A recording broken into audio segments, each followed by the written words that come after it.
रूहुल Quds की मामूरी, रूहुल Quds का बपतिस्मा इंसान को दिलेर बनाता, चेंज कर देता, नविश्तों की रोशनी मिल जाती, कलाम खुल जाता है। और फिर हम देखते हैं कि उसका मैसेज क्राइस्ट सेंटर्ड है। वो शख्स जो रूहुल कुद्स से भरा होता है वो क्राइस्ट सेंटर्ड होता है। मसीह उसकी गुफ्तगू और उसकी जिंदगी का मरकज होता है।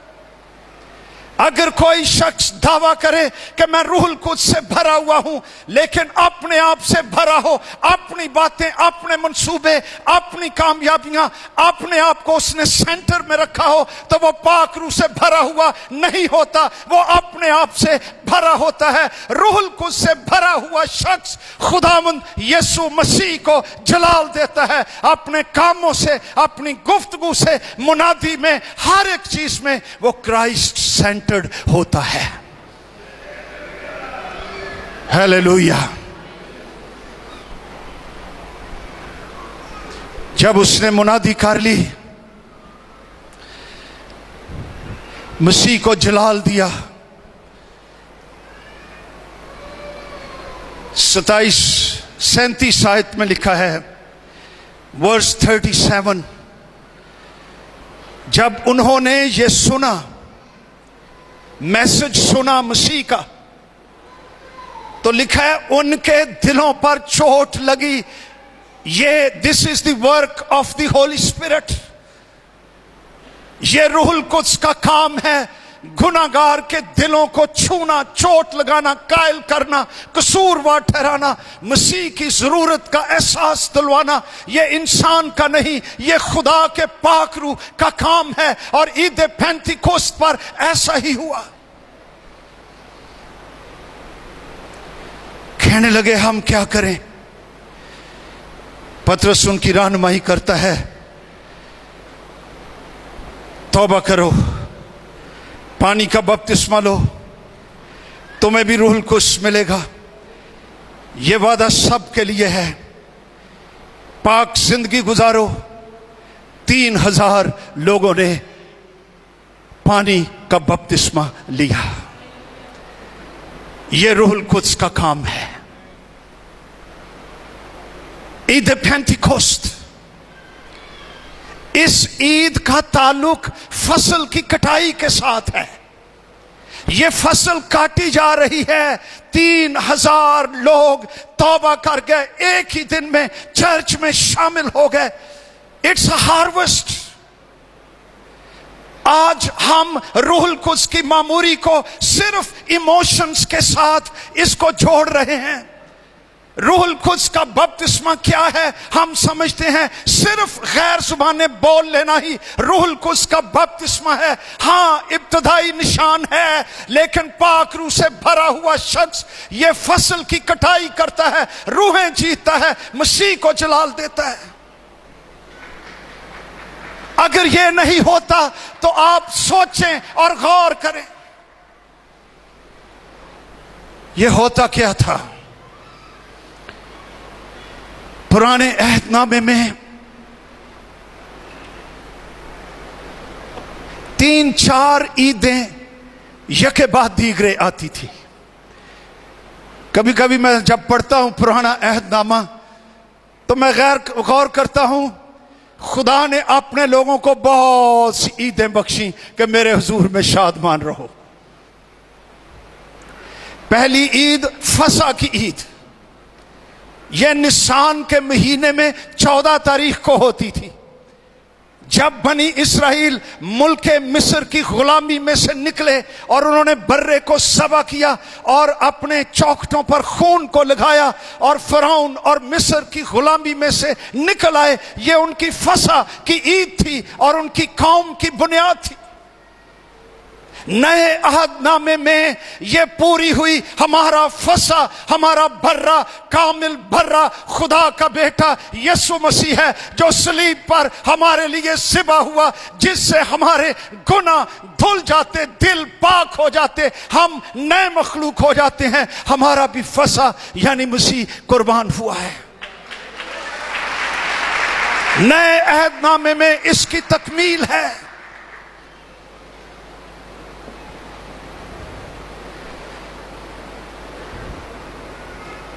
16 तारीख को यह निशान 14 है ईद फसा।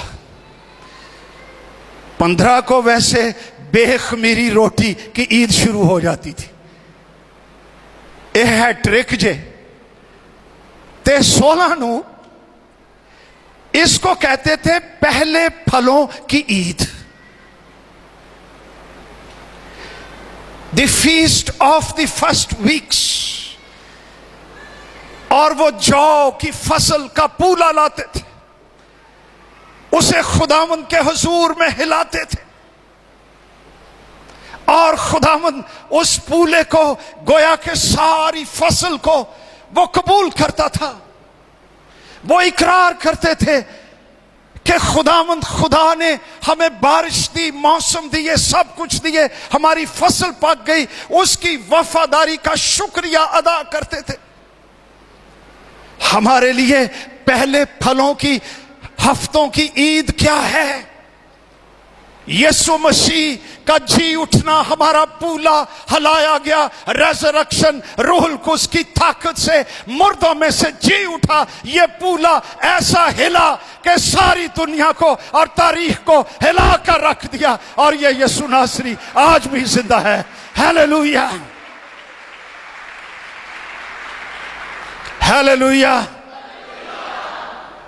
इस जिंदा पूले के लिए जो मुर्दों में से जी उठा और कोई आज तक नहीं जी उठा, यीशु मसीह के लिए जोरदार तालियां। Hallelujah, glory to Jesus.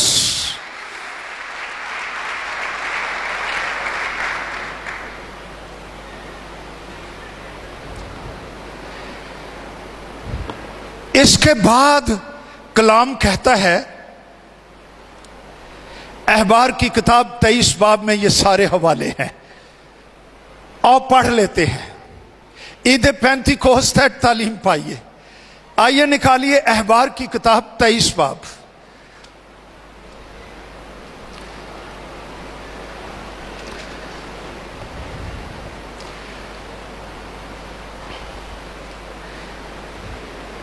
पांचवी छठी आयत में फसा का जिक्र है। 10वीं आयत में पहले फलों का एक पूला काहिन के पास लाना, यह भी हमने देख लिया। यह मसीह में पूरा हुआ कि वो मुर्दों में से जी उठा। 15वीं आयत देखिए, और तुम सब्त के दूसरे दिन से, यानी ये संडे है जिस दिन हिलाने की कुर्बानी के लिए पूला लाओ, और यीशु मसीह संडे को मुर्दों में से जी उठा। सब्त का दूसरा दिन संडे। अच्छा, ए संडे तो बाद की करो? क्या लिखा हुआ है?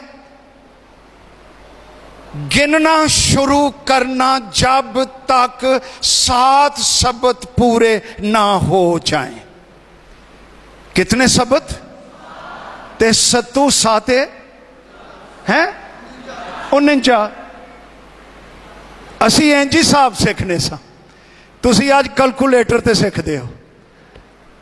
7 बाय 7 49। आगे क्या लिखा है? 7 सब्त पूरे ना हो जाएं और 7वें सब्त के दूसरे दिन तक। ये दूजा दिन केड़ा आ गया? 7 सब्त यानी सैटरडे, ते सैटरडे तो बाद अगला दिन केड़ा? संडे। 50वां दिन। 50 दिन गिन लेना। यहां ये बैकग्राउंड है। पेंतीकोस्त का मतलब है 50। यीशु नासरी, हमारा पूला, जिंदा पूला, जी उठा जब 40 दिन अपने शागिर्दों को दिखाई देता रहा, आसमान पर चला गया। 10 दिन के बाद 50वें दिन ईद पेंतीकोस्त,